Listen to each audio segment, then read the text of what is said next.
Hello and welcome again to Company Interiors. My name's Nick Clark. We run a channel on YouTube which is everything to do with interior decoration, biophilic design, which is the introduction of greenery and natural products into your environment. Today we're talking about green walls.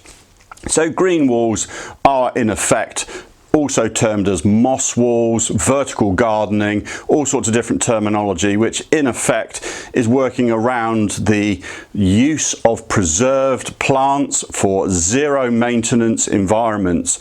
So green walls are changing the spaces where we actually work, where we actually communicate and where we collaborate with our friends and colleagues within environments. The benefits of introducing within your designs preserved plants and natural plants has enormous benefits for your health and well-being. The absorption of sound is also fantastic for use in music rooms, auditoriums, receptions, hotels, all of those environments. So how are we designing it? How are we specifying it?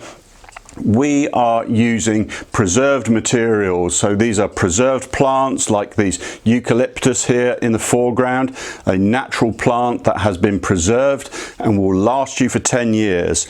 We have preserved ferns, we have preserved roses, so we have all sorts of products at our disposal to work with and design and specify to create better environments. Of course, you can have a mixture of some of the real plants and house plants within your perspective and within your design, but creating green walls, creating green environments has enormous benefits to your spaces. So I've dropped some links in the description below where you can check out all of the products that we use here, and if you want to check out any of the other videos on how we actually make these things, subscribe to our channel, click the notification bell, get more of these great videos on these products and how we actually make them. But for today, go out and create your own green walls. Thanks very much.